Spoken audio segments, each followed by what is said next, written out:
دنیا کے تمام دیکھنے والوں کو، سننے والوں کو، تمام پیار کرنے والوں کو A1 ٹی وی کی جانب سے اور تبسم ریاض رانجھا کی جانب سے السلام علیکم۔ ناظرین کرام، آج شب عاشورہ ہے، آج وفاداریوں کی شب ہے، آج وفا کرنے والوں کی شب ہے، آج امام علی مقام علیہ السلام پر اپنا سب کچھ قربان کرنے کی شب ہے۔ آج شب وہ شب ہے جس شب میں امام علی مقام نے یہ دعویٰ فرمایا کہ میرے ساتھیوں سے بڑھ کر اور بہتر کوئی ساتھی نہیں۔ آج ان ساتھیوں کو حقیقتاً اپنا ساتھ نبھانے اور رہتی دنیا تک یہ جتلانے کی شب ہے۔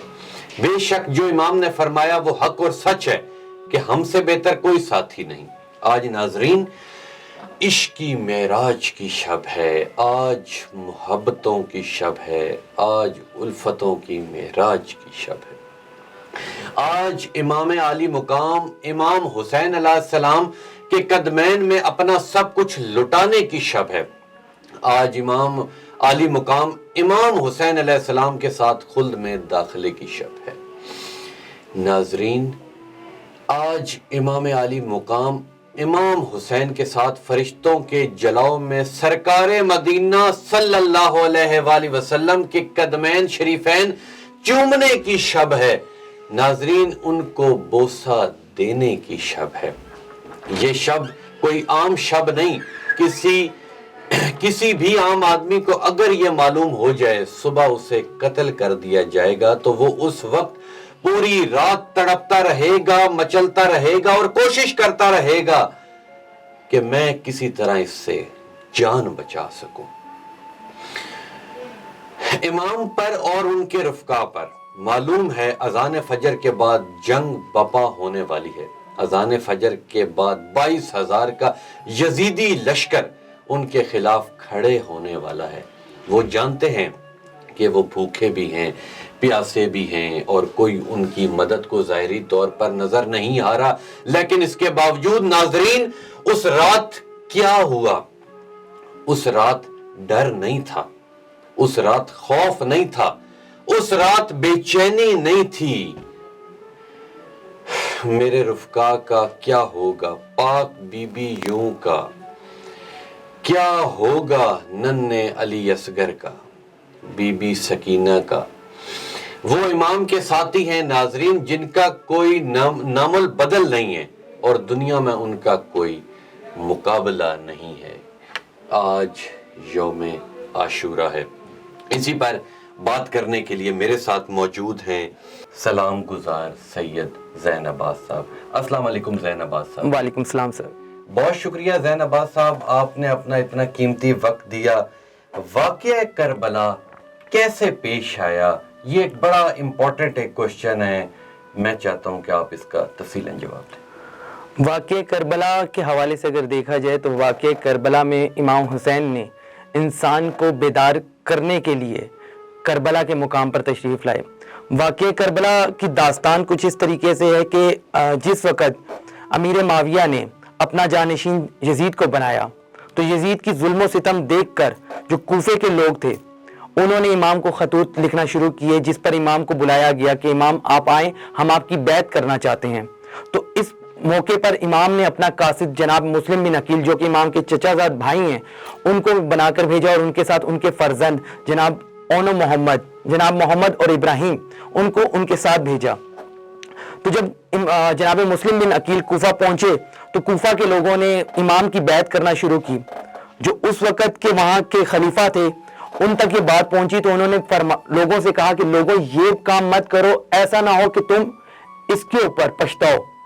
تو اس چیز کو دیکھتے ہوئے جب یہ بات یزید تک پہنچی تو یزید نے عبیدہ ابن زیاد کو کوفہ کا جو ہے امیر بنا دیا اور وہاں پر ان کو بھیجا۔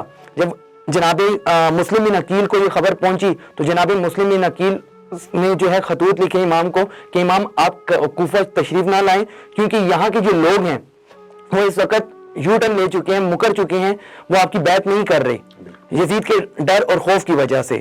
تو جس پر امام کو جب خط ملا تو اس وقت وہ ایک مقام پر موجود تھے جس کا نام کربلا تھا۔ کربلا امام کی جاگیر نہیں تھی کہ امام کو پہلے سے ہی ملی ہو یا وہ رسول نے ان کو دی ہو۔ جب کربلا کے مقام پر پہنچے تو رسول امام نے وہاں پر جو لوگ تھے ان کو کچھ ہدیہ پیش کیا اور جناب علی اکبر کے نام پر وہ جاگیر کربلا جو ہے اس کو خرید لیا. امام کو پتا تھا کہ کربلا کے مقام پر ہونا کیا ہے، کیونکہ اس سے پہلے بھی پریڈکشن ہو چکی تھی، رسول نے کر دی تھی.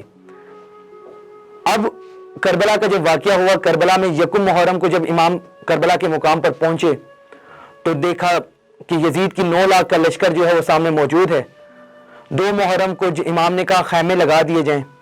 خیمے کربلا کے مقام پر نصب کیے گئے. جناب عباس اور جناب جو قاسم ہیں، جناب اکبر، جناب امام علی اصغر، جناب اونو محمد، انہوں نے خیمے جو ہے نصب کیے. امام کے ساتھ 72 کا قافلہ چلا. امام اپنے ساتھ کنبہ لے کے گئے جس میں ان کی بیٹیاں بہنیں موجود تھی. کربلا کے مقام پر جب امام نے دیکھا کہ 9 لاکھ کا لشکر موجود ہے تو امام نے وہاں پر نماز ادا کی. نماز ادا کرنے کے بعد لوگوں کو بتایا کہ میں صرف اور صرف رسول کا دین بچانے کے لیے، جو رسول نے ہم تک پہنچایا، اس کو بتانے کے لیے، اس کو بچانے کے لیے میں یہاں آیا ہوں.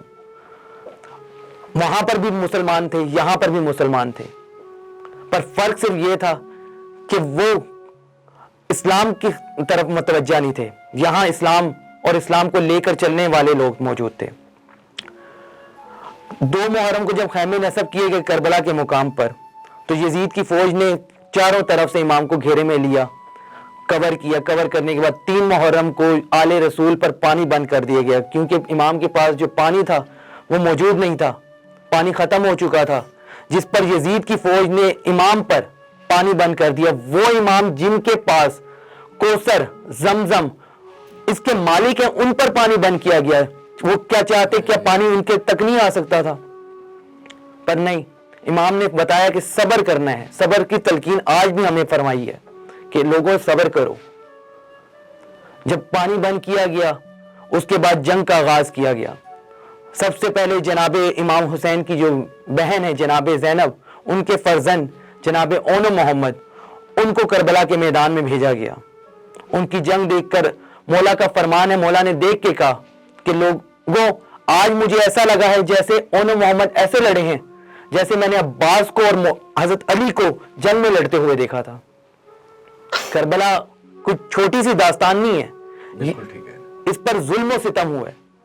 جب جناب اونو محمد کی شہادت ہوئی اس کے بعد جناب علی اکبر، جناب علی اصغر، جناب قاسم، امام حسن کے فرزند، ان کی جنگ کا آغاز کیا گیا. ایک ایک کر کے امام نے اپنے عزیزوں کو کربلا کے میدان میں بھیجا. کربلا کے میدان میں جب جناب اونو محمد کے بعد جب جنگ کا آغاز ہوا دوبارہ سے تو جناب علی اکبر کو کربلا کے میدان میں بھیجا گیا. تو جناب علی اکبر وہ ہستی ہیں جن کو 9 لاکھ کے لشکر نے دیکھ کے کہا تھا کہ آج ہمارے سامنے رسول خدا جو ہیں وہ تشریف لے آئے ہیں، کیونکہ ان کا چہرہ مبارک ایسا تھا کہ جس طرح رسول کو صحابہ کرام نے دیکھا تھا.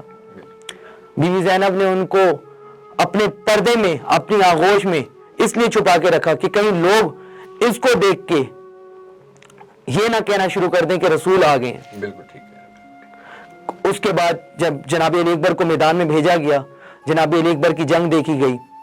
لڑتے لڑتے ایک سوار نے ایسا نیزہ مارا جو کہ جناب علی اکبر کے کلیجے میں جا کے لگا. جناب علی اکبر کے کلیجے میں جب لگا نیزہ تو امام کربلا کے میدان میں چلتے ہوئے جناب علی اکبر کی لاش پر پہنچے تو جب دیکھا کہ جناب علی اکبر کے کلیجے میں برچھی جو ہے وہ کھبی ہوئی ہے تو امام نے اس برچھی کو جب نکالنے کی کوشش کی، اس برچھی کے ساتھ ساتھ جناب علی اکبر کا کلیجہ بھی باہر آ گیا. ساتھ ہی ساتھ پھر اس کے علاوہ اگر یہ ظلم بھی شامیوں سے نہیں دیکھا گیا، اس کے بعد جناب عباس کو جب مہلت دی گئی، کیونکہ جناب عباس کو صرف کہا گیا تھا کہ آپ جو ہے خیموں کی حفاظت کریں، کیونکہ اگر میں آپ کو جنگ کے میدان میں بھیج دوں تو لوگ یہ نہ کہیں کہ ہم جنگ لڑنے آئے ہیں، کیونکہ اگر مولا عباس کو جنگ کے میدان میں بھیج دیا جاتا نا تو 9 لاکھ کا لشکر جو ہے وہ 9 لاکھ کا لشکر نہ رہتا. بالکل ٹھیک ہے. جناب عباس کو جب جناب سکینہ جو جناب امام حسین کی شہزادی ہیں، بیٹی ہیں، 4 سال کی معصومہ ہیں، ان کو جب پیاس کی شدت محسوس ہوئی تو انہوں نے بچوں کو ساتھ لیا اور چھوٹے چھوٹے ننھے ہاتھوں میں کوزے پکڑ کے مولا عباس کی بارگاہ میں عرض کی کہ چچا ہمیں پیاس لگی, آپ پانی لا کے دیں. پانی کے لیے جب فرمایا کہ مجھے اجازت نہیں ہے, اپنے بابا سے کہو کہ مجھے اجازت دیں, میں پانی لے آتا ہوں. تو جناب سکینہ ننھے ننھے ہاتھ جوڑتے ہوئے جناب امام حسین کی بارگاہ میں تشریف لائی اور کہا بابا پیاس کی شدت محسوس ہو رہی ہے, عباس سے کہیں کہ چچا سے کہیں کہ پانی جو ہے وہ ہمیں لا دیں. تو امام حسین نے فرمایا شہزادی سوچ لو, اگر میں نے عباس کو بھیج دیا تو عباس واپس نہیں آئے گا. خیر امام نے مولا عباس کو اجازت دی. مولا عباس جنگ کے میدان میں چلنا شروع ہوئے, نہر فرات کے کنارے پہنچے تو نہر فرات میں اپنے ہاتھوں کو پانی کے اندر نہیں ڈالا. انہوں نے یہ محسوس کیا کہ اگر میں پانی کو اپنے جسم پر محسوس کر لوں گا تو ایسا نہ ہو کہ بیوی کو میں شرمندہ ہو کے منہ دکھاؤں. تو امام نے مولا عباس سے وہاں پر جو تھا مولا عباس نے جو ہے مشکیزہ جو ہے پانی کا اس میں پانی بھرنا شروع کیا.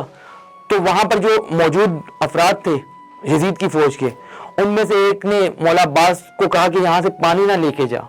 تو مولا عباس نے رکاب گھوڑے کی تھامی اور گھوڑے پر سوار ہوئے تو وہاں سے ایک تیر ایسا نمودار ہوا جو کہ امام کے بازو پر آ کے لگا, دائیں بازو پر.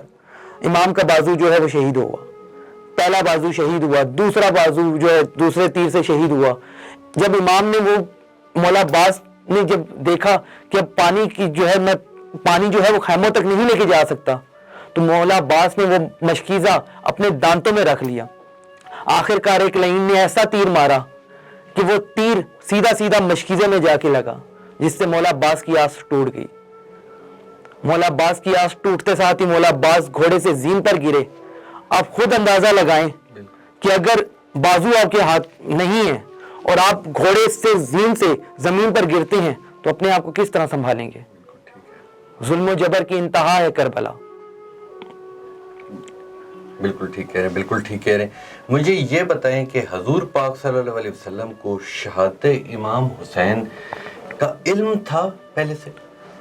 بالکل. ایک واقعہ جو نمودار ہوا ہے وہ یہ ہے کہ رسول ایک دفعہ اپنے جب مولا امام حسن اور امام حسین کی پیدائش ہوتی ہے تو رسول اصحاب میں بیٹھے ہوتے ہیں, تو ایک جگہ رسول امام حسن کو زانوں پر بٹھاتے ہیں, ایک جگہ امام حسین کو بٹھاتے ہیں اور دونوں کو دیکھ کے مسکراتے ہیں اور تھوڑی دیر کے بعد رونا شروع کر دیتے ہیں. جس پر دیکھ کر صحابی رسول نے عرض کی رسول ایک جگہ آپ مسکرائے ہیں اور ایک جگہ آپ نے رونا شروع کیا ہے, کیا واقعہ ہے کہ ہم نے آپ کو پہلی دفعہ جو ہے روتا ہوا دیکھا اس طریقے سے. تو رسول نے عرض کی کہ میں مسکرایا اس وجہ سے ہوں کہ یہ میرے دونوں شہزادے میرے بیٹے جوانان جنت کے سردار ہوں گے, اور رویا اس وجہ سے ہوں کہ ان کو ناحق قتل کر دیا جائے گا, ایک کو زہر دیا جائے گا اور ایک کو وقت عاشور ذبح کیا جائے گا. بالکل ٹھیک کہہ رہے ہیں, بالکل ٹھیک ہے. امام علی مقام حسین کی شہادت کے بعد کس طرح بی بی زینب نے کربلا سے آگے کا سفر شروع کیا؟ جیسے کہ 8 محرم کو مولا عباس کی شہادت ہوئی, اس کے بعد وقت عاشور 10 محرم کو وقت عصر امام نے عصر کی فجر کی نماز ادا کی, جس پر جناب علی اکبر نے اذان علی اکبر کے نام سے جو منسوب ہے وہ اذان دی. اذان دینے کے بعد جناب علی اکبر کے بعد امام نے فجر کی نماز, کیونکہ یہ واقعہ جو ہے عاشورہ کا یہ ایسا ہے کہ اس میں فجر سے عصر تک جو ہے 72 کے 72 جو شہادتیں ہیں وہ ہوئی, جس میں سب امام حسین کی جب شہادت ہوئی اس کے بعد جناب زینب نے کمانڈ جو ہے مولا سجاد کو عطا کی کہ اب آپ ہمارے وقت کے امام ہیں. امام سجاد امام حسین کی جو ہیں بڑے فرزند ہیں جو کہ کربلا کے واقعے میں بیمار تھے. جب امام کی شہادت ہو جاتی ہے اس کے بعد ان سب کو اسیر بنایا جاتا ہے, تو امام سجاد کی گلوں میں بازوؤں میں توق ڈال دی جاتی ہے, زنجیریں ڈال دی جاتی ہیں. ان کا اتنا وزن تھا کہ امام سجدے کی حالت میں کربلا سے کوفہ سے شام تک سفر کیا. جس کے بعد جب شہزادی جناب زینب شام کے دربار میں آتی ہیں تو وہاں پر جرار ان کا لہجہ دیکھ کر شام کے لوگوں نے یہ کہا تھا کہ ہم ایسا محسوس کر رہے ہیں کہ آج یزید کے دربار میں زینب نہیں مولا علی جو ہے ان کی آمد ہوئی ہے, کیونکہ ان کے قبضے میں یہ کل کائنات ہے. یہ چاہتے تو پانی ان تک آ جاتا, یہ چاہتے تو ہوا رک جاتی. بالکل ٹھیک ہے. خطبہ جو بیوی زینب کا ہے روایات میں بھی بیان ہے, آپ نے بھی سنا ہوگا کہ جس وقت بی بی دربار شام میں داخل ہوتی ہیں, برہنہ سر ہیں, بی بی پر کربلا کے مقام سے لے کر کوفہ تک, کوفہ سے لے کر شام تک جو سفر طے کی ہے نا, 1300 میل کا سفر ہے, یہ کوئی چھوٹا سفر نہیں ہے. وہ شہزادی جی نے دیکھ کر سورج بھی حیا کرتا تھا, وہ نکلتا نہیں تھا. ان شہزادی کو, ان آل پیغمبر کی اولاد کو شام کے دربار میں برہنہ سر لے کے جایا جا رہا ہے. جب شہزادی دربار شام میں پہنچتی ہیں, دیکھتی ہیں سامنے تخت پر یزید موجود ہے. 36 ملکوں کے جو وزیر ہیں وہ کرسی نشین ہیں. شہزادیوں کو زنجیروں میں باندھ کر جو ہے نا ایک سائڈ پہ بٹھا دیا جاتا ہے. تو یزید آ کے کہتا ہے کہ یہ واقعہ ہے کہ یہ کس طریقے سے جو ہے, یہ کون ہے اس میں جو اب میرے ساتھ مخاطب ہو. تو زنجیروں میں سے ایک زنجیر ہلتی ہوئی نمودار ہوتی, کھڑی ہوتے ہوئے شہزادی کھڑی ہوتی ہیں اور فرماتی ہیں میں ہوں بنت علی, زینب میرا نام ہے. یزید میں تجھ سے مخاطب ہونا چاہتی ہوں, پر تو کہتا ہے نا کہ تیرے اختیار میں ہے کہ تو نے امام کو قتل کیا, تیرے اختیار میں ہے نا کہ یہ جو سر تیرے ساتھ موجود ہے امام کا, وہ سر جو کربلا سے کوفہ, کوفہ سے شام قرآن کی تلاوت کرتا رہا, وہ سر تیرے پاس موجود ہے. تو کہتا ہے کہ میں اس پر قوت رکھتا ہوں, میری طاقت ہے. یزید اگر تیری طاقت اتنی ہے تو میں تجھ سے مخاطب ہونا چاہتی ہوں, یہ تیرے روشن دان ہے, اس میں سے ہوا آ رہی ہے, کیا تو اس کو روک سکتا ہے؟ کہا بی بی میں کیسے روک سکتا ہوں. بی بی نے کہا اچھا چھوڑ, تیرے محل کے باہر گھوڑے ہیں, وہ گھوڑے کی ٹاپیں جو ہیں, گھوڑے کی نال جو ہے اس کی آواز آ رہی ہے, کیا تو اس کو روک سکتا ہے, سموں کی آوازوں کو روک سکتا ہے؟ کہا بی بی میرے اختیار میں نہیں. بی بی نے عرض کی تیرے محل میں اونٹ موجود ہیں, ان اونٹوں کی گردن میں گھنٹیاں ہیں, کیا تو ان کو روک سکتا ہے؟ کہا بی بی میرے اختیار میں نہیں. تو بی بی نے سن میرے اختیار میں کیا ہے.